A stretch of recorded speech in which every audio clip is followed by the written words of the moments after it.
Nesse vídeo a gente vai ler As Mentiras que São Me Contam. Não é esse livro. Vamos lá. Olá, tudo bom? Nesse vídeo a gente vai ler A Casa dos Budas Ditosos. Na verdade, eu já li o livro e a gente vai comentar sobre alguns trechos. Para quem não me conhece, meu nome é Juliana Valentim, eu sou professora, escritora e leitora, professora de formação, e eu escrevo toda semana no blog. Caso você queira ver, muito possivelmente o link vai estar aqui na descrição. Para nossa organização do vídeo, a gente vai falar sobre o contexto de produção, como que esse livro foi produzido e por que ele foi produzido dessa forma, sobre luxúria. Depois a gente vai falar sobre um resumo do livro, vamos comentar sobre religiosidade e dar as considerações finais. Leria de novo? Não leria? Fica aí pra gente ver.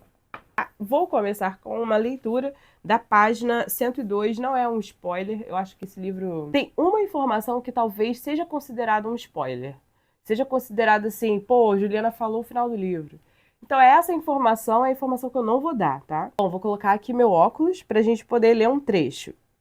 Claro, minha vida não foi comum, mas eu basicamente sou igual a qualquer uma, nem pior, nem melhor. Sempre tive dinheiro e fui inteligente, o que certamente facilita as coisas, mas sou igual a qualquer uma. E as pessoas leem romances, biografias, confissões e memórias porque querem saber se as outras pessoas são como elas. Não somente por isso, mas muito por isso. Querem saber se aquilo de vergonhoso que sentem é também sentido por outros. Querem olhar mesmo pelo buraco da fechadura e quanto mais olham, mais precisam olhar. Nunca estarão saciadas. Faz bem, é reconfortante, porque eu tenho a convicção de que a maior parte das mulheres e homens é como eu e pensa que não. Cada um pensa que é único em suas maluquices. Não, não é. Somos todos iguais. Vai ter muita gente que vai ler isso e vai discordar. E, de novo, estou com preguiça de argumentar. Largue esse texto, então. Não perca seu tempo. Não largou? Não largou? Claro, chegou até aqui. Não é para largar. A intenção do buraco da fechadura é a primeira. A segunda é provocar tesão. Quero que quem me ler fique com vontade de fazer sacanagem. Pelo menos, se alguém lesse isso no avião por causa disso, entrasse numa sessão de sacanagem com o companheiro ao lado, seria uma realização, um accomplishment. Claro, minha vida não foi comum, mas eu basicamente sou igual a qualquer uma, nem pior nem melhor. Eu gosto quando ela fala assim, eu não sou igual a qualquer uma, né? Quando o João Baldo Ribeiro vai trazer nesse contexto uma... Porque o ideal, né, na escrita é você falar assim, eu não sou igual a qualquer uma, né? Eu não sou igual, eu sou uma pessoa diferente. Eu sou uma pessoa com pensamento, com reflexões, eu não sou comum.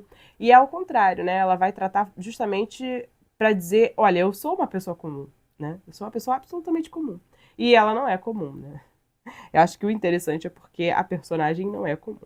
Sobre o contexto de produção desse livro, foi produzido com um mote. Na verdade, deram para cada autor, selecionaram 7 autores, e deram para cada autor um pecado capital para escrever sobre. Por exemplo, o Luiz Fernando Veríssimo escreveu sobre a gula, inclusive é um livro muito interessante.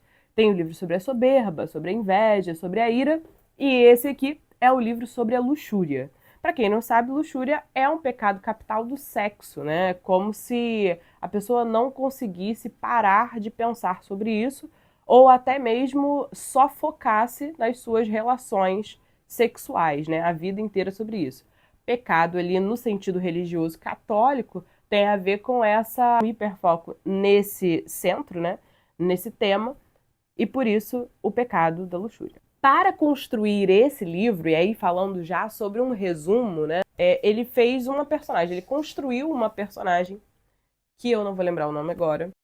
Acho que também é interessante comentar, ele foi traduzido para uma peça teatral muito famosa, em que a Fernanda Torres atua, né? Inclusive essa peça de teatro estava em cartaz. Logo na introdução, é uma parte até muito interessante, ela fala assim... nossa, eu achei que o livro ele fosse uma comédia. Quando eu representava, eu fazia sempre num tom de comédia, né? Num tom risível, para as pessoas se divertirem sobre isso. Mas o próprio autor João Baldo Ribeiro comenta que não era para ser engraçado, era para ser mais reflexivo. E aí, quando eu li o livro, eu pensei justamente sobre essa ideia reflexiva sobre religião e sobre pudor. A luxúria ela vem ali para combater da alma católica, né? Ou do tabu do homem ocidental. Então é bem interessante. E interessante ele ter escolhido uma mulher também, né?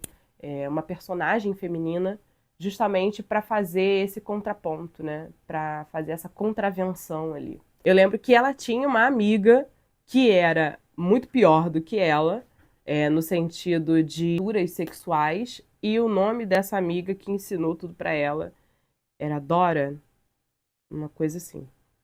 Esse personagem feminino, ele vai contar várias histórias. E essas histórias, obviamente, todas sobre sexo, são muito controversas. E a ideia principal mesmo é ser controverso, né? Que é justamente para contrapor com o pudor religioso. Eu acho que ele vai listar, de certa forma, várias aventuras amorosas, e essa narrativa da personagem é um monólogo. Ela é muito psicológica, ela vai lembrando dos trechos não cronologicamente, então ela vai puxando da memória a relação dela com o marido e por que que o marido era daquele jeito, e obviamente muito libertinos. Uma relação de tabu também com a família, então ela vai relatar atos sexuais familiares, né, dentro do núcleo familiar. Obviamente, gente, vamos pensar sobre esse contraponto da religião, né, que ela vai justamente tentar combater os tabus propostos pela sociedade ocidental. Então ela está ali sempre tentando ferir de alguma forma esse limite de pudor. Vai tentar, é como se ela tentasse comprovar que o leitor tem esse pudor, mesmo que ache que é muito libertino, igual a ela, vai comprovar, né, através dos relatos que ela vai pontuando. Olha só como você tem pudor. Olha só como você está me julgando. A todo momento ela vai tentar também colocar essa posição de que a gente está lendo juntos, né? Não sei se você gosta muito dessa coisa.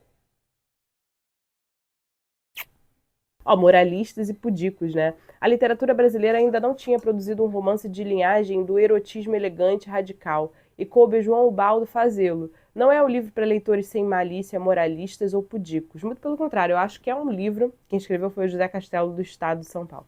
Eu acho que é um livro para moralistas e pudicos para comprovar como nós somos moralistas e pudicos. E aí também tem a ideia do indecoroso, né, que é trazida aqui pela Nélida Pinhon. É isso. E o livro vai tratar sobre esses relatos, sobre essas aventuras da personagem principal, tá?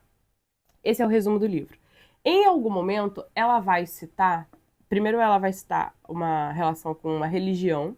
Ela vai falar sobre a religião, sobre o moralismo da sociedade. E depois ela vai também dar uma espécie de suspense. Que ela é uma personagem que já tá ali idosa e ela muito possivelmente vai morrer em breve. E ela não disse o porquê, né? Ela só vai dizer o porquê no final do livro. E aí tem uma metáfora, né, sobre isso. O livro, ele vai trazer esses relatos e vai falar muito sobre religião. Então, em todo momento, ela vai citar essa relação com Deus.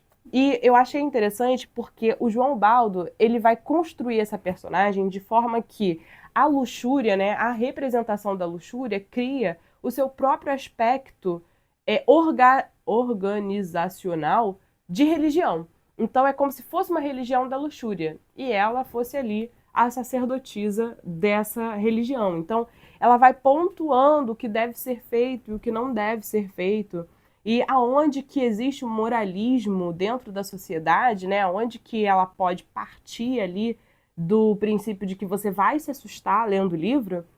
E aí talvez eu possa falar que é um livro de suspense? Será? Ela vai pontuando justamente para você se ir pensando sobre relações. Por exemplo, o tabu da família. E ela tem uma moral dentro da família, né? A tia tinha que saber, de alguma forma, que ele tinha relações com ele, com o tio, e tinha uma troca financeira entre ela e o tio. Depois ela mesma amava demais o irmão. Então, tem aí o tabu dos irmãos, né? Da relação entre irmãos. E ela vai tentando colocar de uma forma a repensar sobre o que é a relação amorosa e, obviamente, sobre a luxúria. Muito pouco se fala sobre romantismo, o que eu achei sensacional também. Porque ele poderia ter ido pelo romantismo, né, em mostrar um lado romântico, um lado sentimental, mas quando ele representa a luxúria nessa personagem, ele remove todo tipo de romantismo que é uma construção nossa, né, psicológica, né, do século XIX, século XVIII, XIX, e ele vai remontar essas relações entre família, né, entre irmãos, entre marido e mulher, né, sobre o sacerdócio, construção do que é o casamento, justamente pontuando como que isso não é romântico. E não é romântico mesmo para personagem que é libertina, que é muito pra frentex, né? Mas também não tem muito desse romantismo pra gente, para nós que somos comuns. Nesse trecho que eu li, logo no início, vai falar justamente sobre isso, como nós somos comuns. Nós somos pessoas comuns. E ela tenta, apesar de assustar várias vezes o leitor, né, ou tentar assustar várias vezes o leitor, ela tenta se aproximar do homem comum, da mulher comum, de quem nós somos. Ó, mas aí você está falando que isso é pecado, mas você pensa sobre isso, você reflete sobre isso. Em algum momento, seus familiares vão pensar sobre isso. Então, por que isso é um tabu, né? E aí a personagem vai recolocando. Agora, considerações finais, né? Pensando aí sobre as minhas críticas ao livro. Vamos botar assim? Eu não gostei muito do livro, não, tá? Em comparação aos outros. Porque eu gostei muito da gula. Eu gostei muito da gula do Feríssimo. E eu gostei muito da soberba. Agora eu não tô lembrando quem escreveu a soberba.